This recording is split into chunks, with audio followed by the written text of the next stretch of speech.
Je suis maintenant accompagné du major de l'armée à la retraite Mike Lyon. Évidemment, Alex ici en bas, tu as vu la destruction à Odessa, y compris dans cette cathédrale. Et major, nous parlons de ce que l'Ukraine a maintenant revendiqué pour des attaques de drones à Moscou et aussi en Crimée. Et nous avons une vidéo des dégâts causés par l'attaque du drone à Moscou. Pourquoi pensez-vous que l'Ukraine en revendique le mérite? Parce que pendant des mois et des mois et des mois, il y aurait des attaques comme celle-ci. L'Ukraine essaierait de maintenir un déni plausible. Cette fois, ils disent non, nous l'avons fait. Oui, je pense à 2 ou 3 choses. Je pense tout d'abord, 6 semaines après le début de la contre-offensive, ils doivent montrer une sorte de progrès et à ce stade, cela montre qu'ils peuvent prendre un drone, le faire passer à travers les systèmes de défense aérienne russes et le faire entrer Moscou. Je pense donc que c'est là la principale raison. Le second est cependant pour la Crimée en particulier, ils doivent menacer la Crimée. Ils doivent aller chercher ces décharges de munitions. Ils doivent en faire l'endroit où que s'ils peuvent dire qu'ils pourraient réellement prendre la Crimée, les Russes viendront alors à la table des négociations sur la Crimée. Partie que je comprends. Je comprends la valeur stratégique de cela. Mais quand vous regardez les photos et comparez les frappes de drones sur ce bâtiment, oui, les fenêtres sont ouvertes. Mais comparez cela à ce que nous avons vu d'Alex Marquard de la cathédrale, puis des dégâts à Odessa sur le grain, vous savez, le port céréalier cette nuit et ce jour. Je veux dire, ce que les Russes font aux Ukrainiens n'est rien comparé parce que ce que les Ukrainiens font à la mosquée de Moscou était comme une égratignure. Ouais. Et ce qu'ils ont fait à Odessa, c'est d'essayer d'y couper l'approvisionnement alimentaire. Il s'agit, encore une fois, de ce qu'ils peuvent faire du point de vue russe, eux.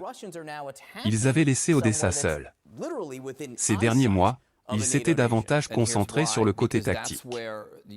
C'est la Russie qui amplifie les enjeux en ce qui concerne ce qu'elle peut faire maintenant. Un autre nouveau développement qui s'est produit du jour au lendemain et nous pouvons en quelque sorte voir où il s'est produit sur la carte ici, à la frontière ukrainienne avec la Roumanie et le Danube. Les Russes ont frappé un port fluvial du côté ukrainien de cette frontière, mais ce n'est pas loin de la Roumanie, qui est un pays de l'OTAN.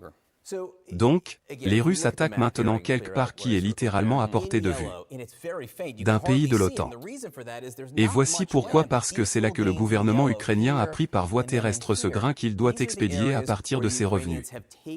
Ils ont besoin de cette perspective de revenus et ils ont utilisé le Danube, ils ont utilisé la Roumanie pour le faire.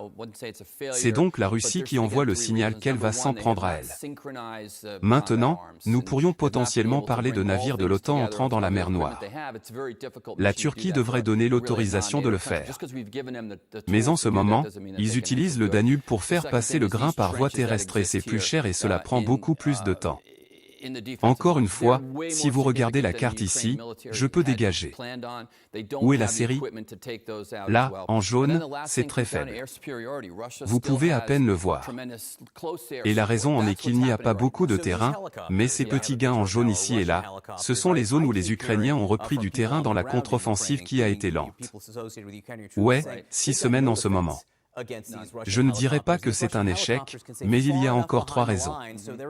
Premièrement, ils n'ont pas synchronisé les armes de combat et ils n'ont pas été en mesure de tout rassembler ni de l'équipement dont ils disposent. C'est une mission très difficile de faire ça pour une juste cause, vraiment pas un pays de l'OTAN. Leur donner les outils pour le faire ne signifie pas qu'ils peuvent réellement le faire. La deuxième chose, ce sont ces tranchées qui existent ici dans les lignes défensives, elles sont bien plus importantes que ce que l'armée ukrainienne avait prévu.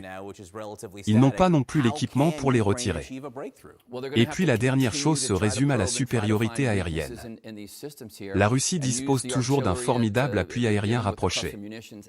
C'est ce qui se passe en ce moment. Donc ces hélicoptères, et nous avons maintenant une photo de nos hélicoptères russes, d'accord. Je n'arrête pas d'entendre des gens sur le terrain en Ukraine, y compris vous, des gens associés à vos troupes. Droite. Ils n'ont aucune défense contre ces hélicoptères russes. Ces hélicoptères russes peuvent dire assez loin derrière les lignes, donc ils ne sont pas du tout menacés.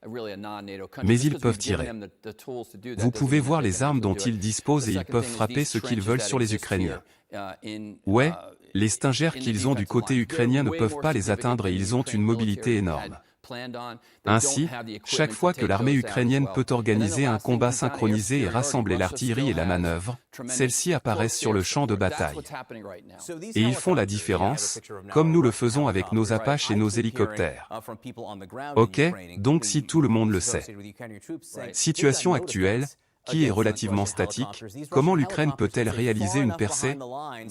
Eh bien, ils vont devoir continuer à essayer de sonder et essayer de trouver des faiblesses dans ces systèmes ici et utiliser l'artillerie que nous avons donnée avec les armes à sous-munitions. Et il y a un peu d'espoir ici.